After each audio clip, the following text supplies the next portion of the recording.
Right now, somewhere in a Swiss vault, there are 400-ounce gold bars worth more than $500,000 each, stacked like bricks in a warehouse. These aren't ancient treasures or pirate loot. They're industrial products, manufactured with precision that would make a Swiss watchmaker jealous. Each bar contains enough gold to buy a house, yet they're produced on assembly lines like car parts. But here's what most people don't realize.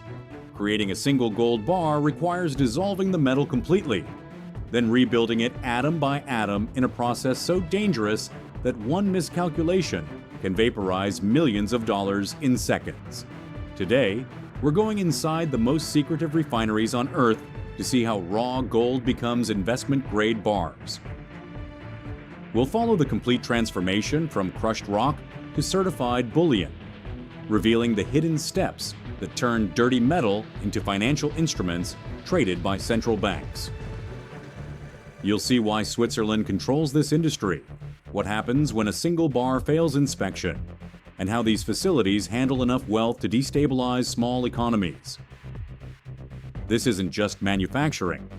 This is industrial alchemy at a scale that would shock the ancient world. Here's something that will change how you think about gold bars forever. They're not poured into molds like you'd imagine. The gold is actually dissolved completely into liquid form, then chemically reconstructed using processes borrowed from the electronics industry.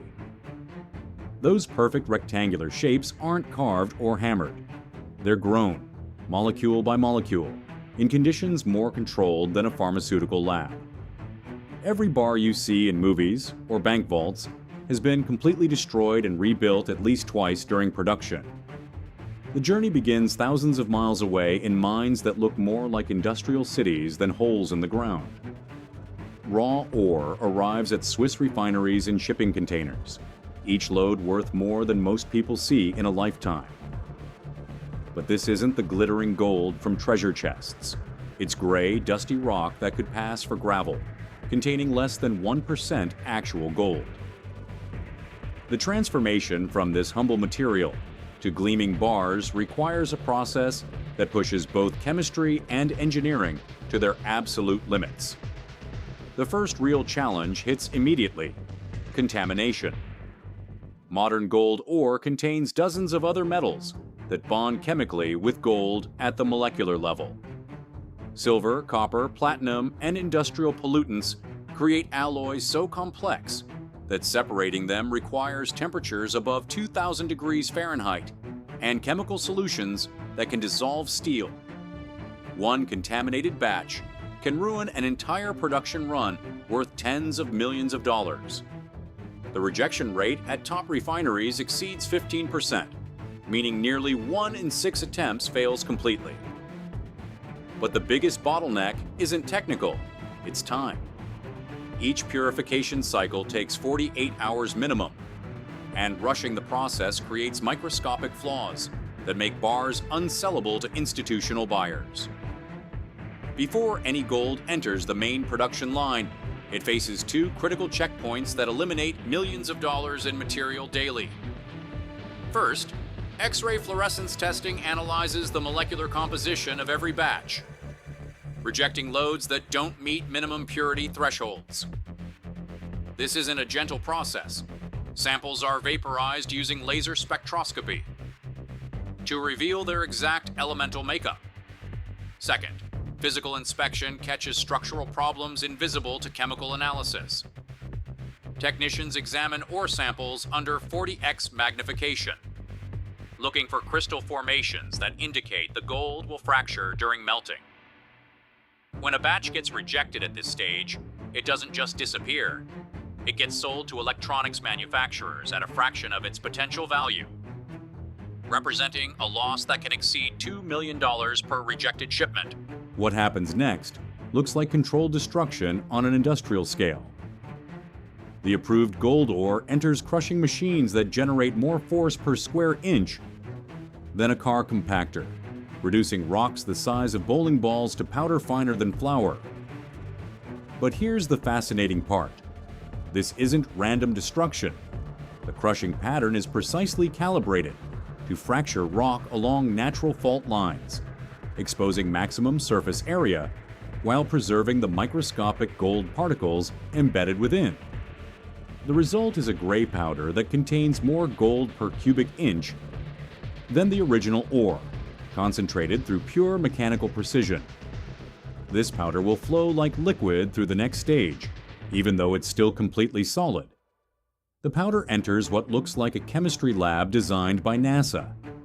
Massive steel tanks filled with sodium cyanide solution. So concentrated, it could kill a person with skin contact in minutes. The cyanide doesn't just dissolve gold.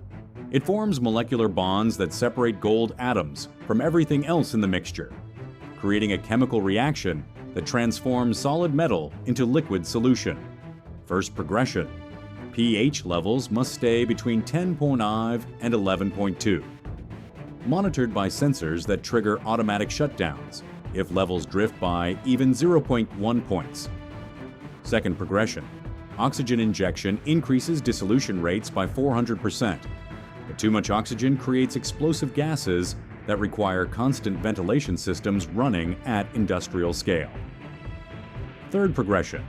The solution temperature rises naturally as gold dissolves, requiring cooling systems that prevent the mixture from boiling and releasing deadly cyanide gas. Fourth progression.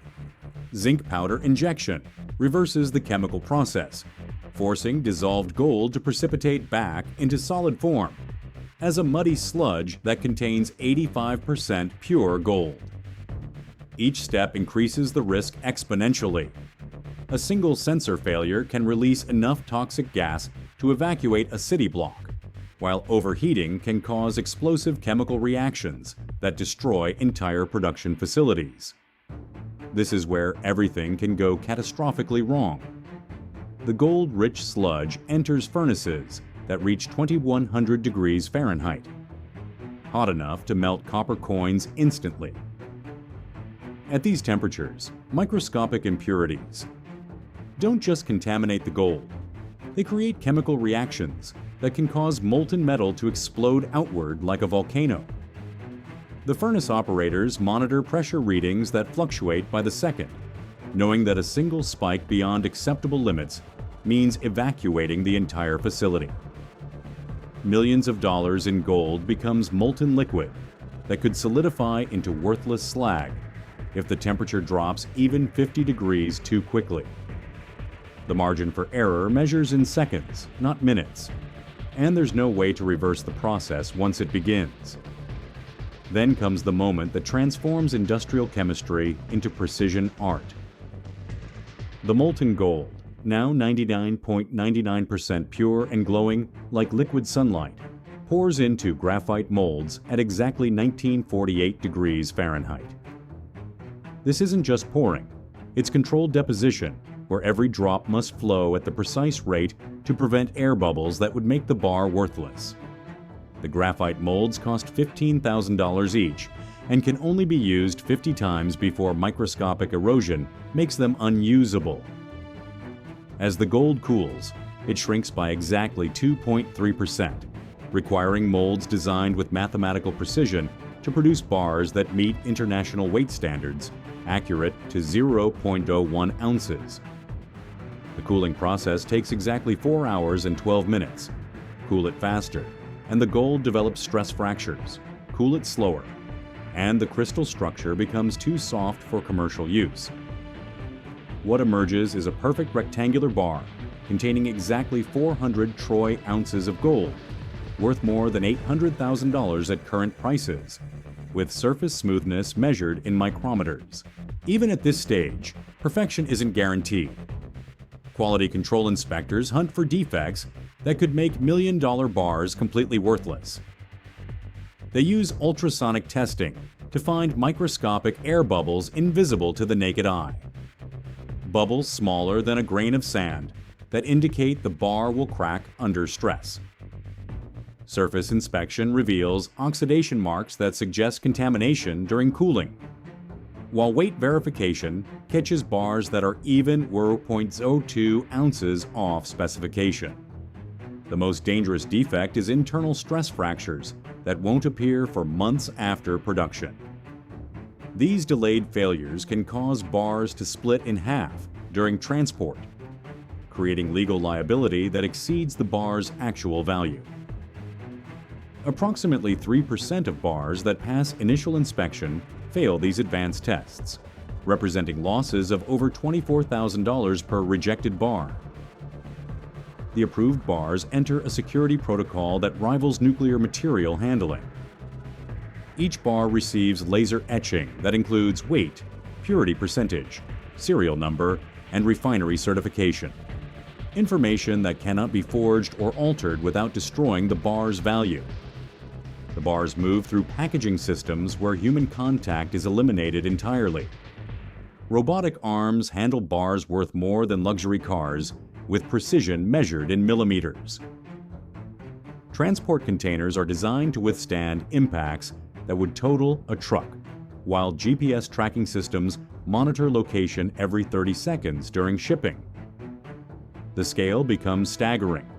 A single shipping container holds 400 bars worth $3.1 million, requiring armed escorts and insurance policies that cost more than most people's annual salaries. Yet, even with all these precautions, approximately $50 million in gold bars are lost or stolen globally each year during transport and storage. These bars will end up in bank vaults from London to Hong Kong, where they'll sit for decades as silent guardians of economic stability. But here's the unsettling truth.